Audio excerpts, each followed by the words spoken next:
Olá, a paz de Jesus. Que essa paz de Jesus esteja com você em seu coração, em tua casa, com tua família e que todos os lugares onde você for, onde você estiver, que as pessoas possam sentir em você essa paz de Jesus, amém? Que bom podermos estarmos juntos novamente para falarmos das coisas de Deus. Hoje gostaria de tocar num assunto que é intrigante para muitas pessoas. Quando a maioria das pessoas leem a Bíblia, este assunto acaba passando meio que desapercebido, mas hoje eu gostaria de tocar nele de uma maneira geral, para que você tenha conhecimento e talvez numa outra oportunidade a gente possa aprofundar essa questão. Então eu gostaria de falar para vocês hoje sobre as aparições.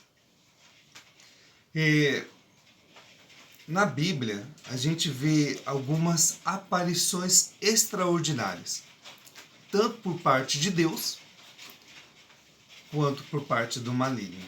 Bem, vamos falar de uma aparição que é muito comum na Bíblia, que as pessoas leem e facilmente elas compreendem, que é a aparição dos anjos.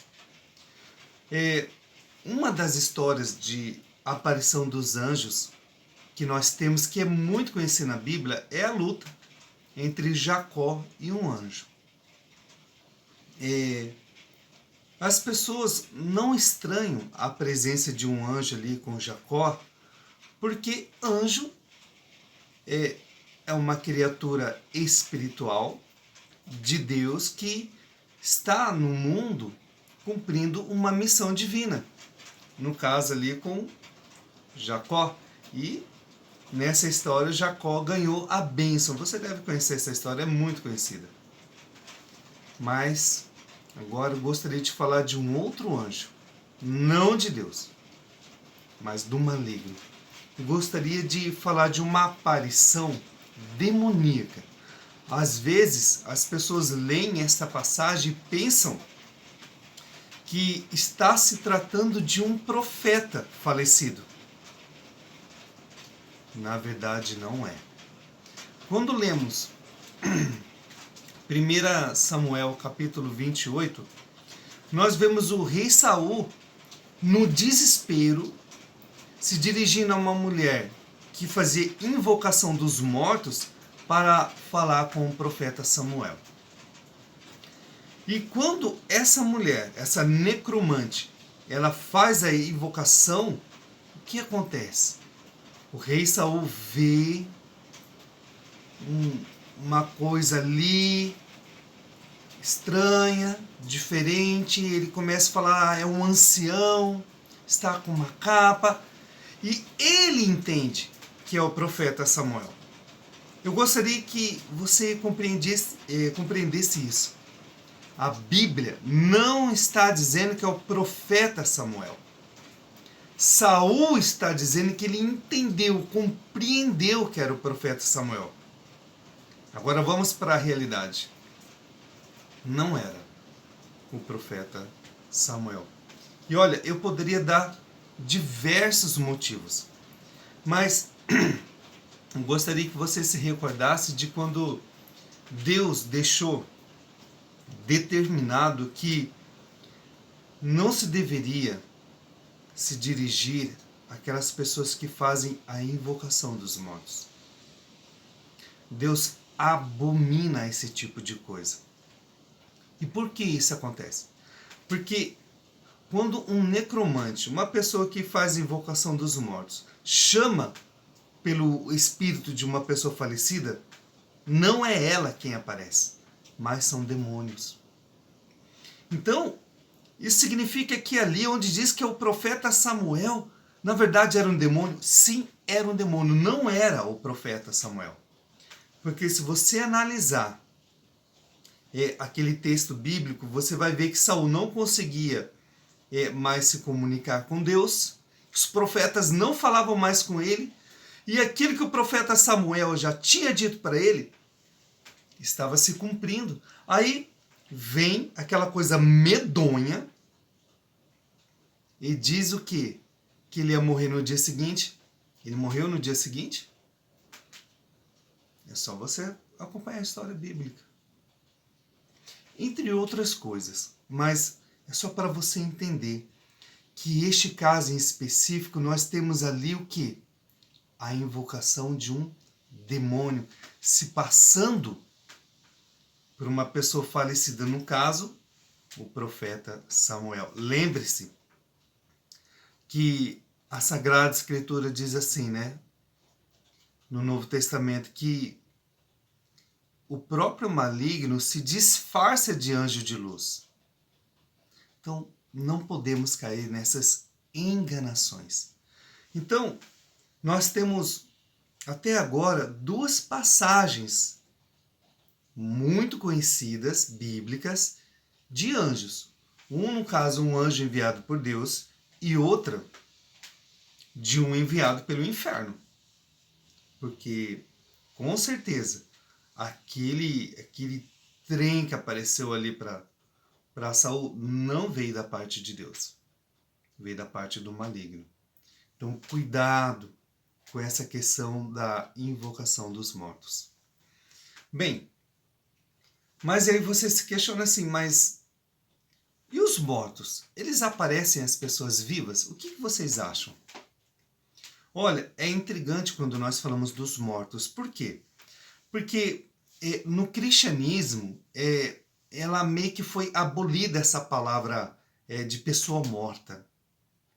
Entendeu? Porque essa dimensão da morte é uma coisa assim pejorativa, é uma coisa que vem do maligno. A morte entrou no mundo. Não foi Deus que criou a morte. Ela aconteceu por uma desobediência dos nossos primeiros pais. Então isso é uma coisa que não veio de Deus. Então, no cristianismo, quando uma pessoa chegava ao fim da sua vida, dizia que ela dormiu.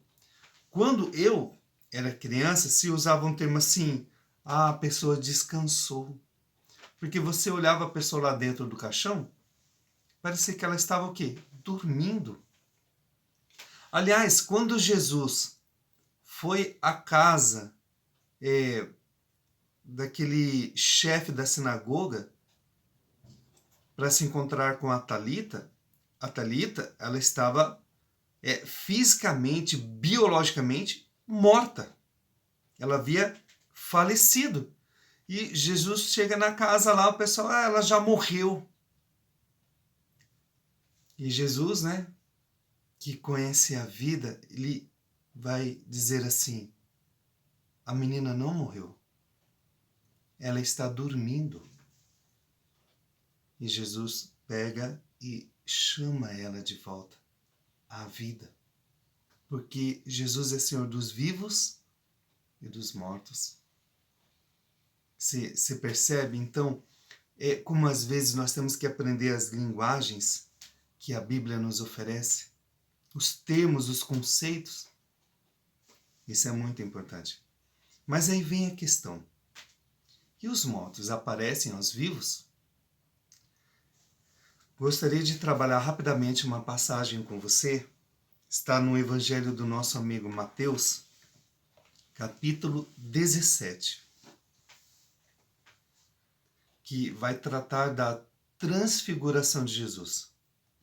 Acompanhe comigo a partir do versículo 1.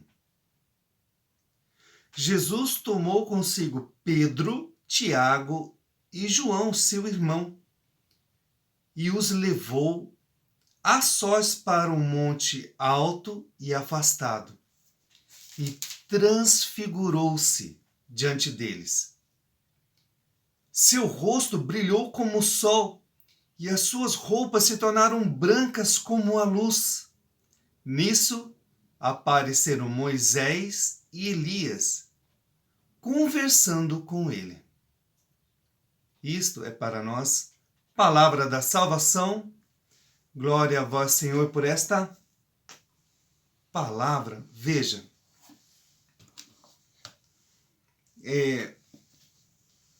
você pode ver que o escritor sagrado, ele deixou bem claro quem são esses dois personagens que aparecem com Jesus. Moisés e Elias. Quem conhece a história bíblica sabe que jamais uma pessoa da época que Moisés nasceu, que era lá daquela época lá do Egito, e Elias também, jamais que eles poderiam estar vivos desde aquela época até esse encontro com Jesus. Mas se nós olharmos para a Sagrada Escritura, a gente vai ver que Elias, por exemplo, ele foi arrebatado em vida. Mas ele foi para o céu? Não. Ele foi para o que nós já trabalhamos aqui. Nessa série de vídeos de coisa de católicos. Ele foi para a mansão dos mortos. Porque ninguém poderia adentrar ao céu antes de Cristo, porque Jesus é a primícia dos que morreram. Então isso tem que ficar muito claro para nós. Para onde que Elias foi quando aquela carruagem de fogo o levou? Ele foi para a mansão dos mortos, a morada dos mortos, o Sheol. Mas e Moisés? A Escritura diz que Moisés morreu. Bem, acontece que na morte de Moisés, o maligno quis tomar o corpo dele.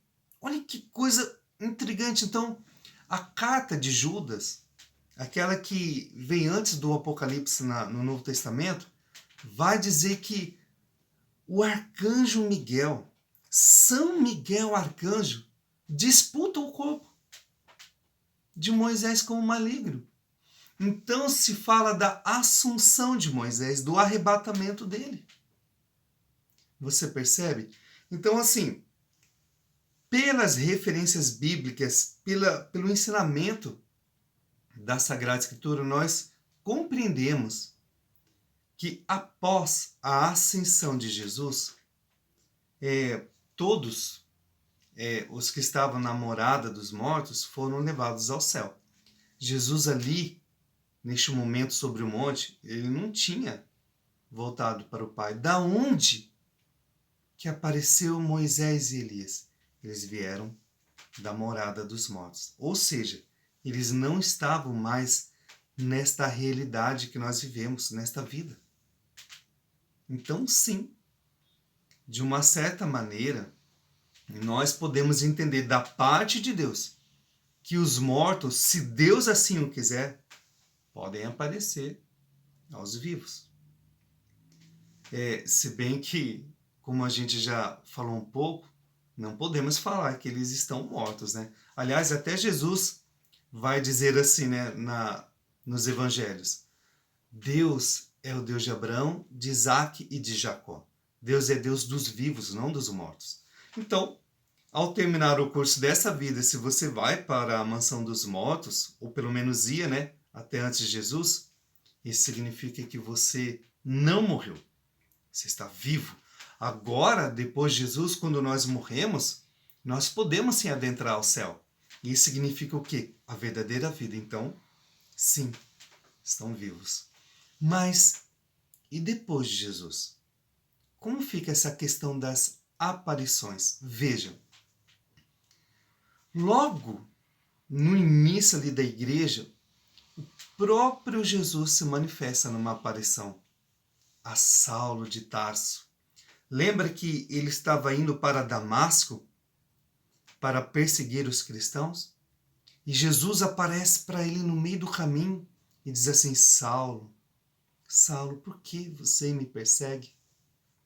E é intrigante essa aparição porque Saulo o viu e imediatamente ficou cego. Os outros que estavam com ele viam uma luz, escutavam a voz, mas não viam a pessoa de Jesus. Você percebe que é intrigante? Um vê e os outros não. E isso é uma característica muito peculiar nas aparições que temos hoje. E é este o ponto que eu gostaria de chegar até agora. Na história da igreja, existem momentos em que aconteceu a aparição dos santos. Por exemplo, São José. Houve aparições de São José, o pai adotivo de Jesus. Mas ninguém pode negar que é muito conhecido na igreja e em qualquer lugar as aparições de Nossa Senhora, de Maria, a mãe do Senhor. E talvez você esteja pensando assim, puxa vida, né? Será que isso é da parte de Deus? Veja, a igreja tem um cuidado de estudar essas aparições dos santos, de forma especial as de Maria. E o que acontece é o seguinte, se nós pegarmos, por exemplo, as aparições que aconteceu em Fátima, em Lourdes, em Garabandal, em Akita, a do México, essas aparições de Maria são reconhecidas pela igreja, porque depois de um estudo minucioso e cuidadoso e levando em consideração tudo que aconteceu, se entendeu e se compreendeu que aquilo sim era da parte de Deus. Porém, na fé católica, caso você não saiba disso, a igreja não obriga a acreditar nessas aparições. Mas como assim? Por quê? Porque essas aparições são revelações particulares. Veja, em Fátima, Maria ela apareceu para 3 pastorinhos.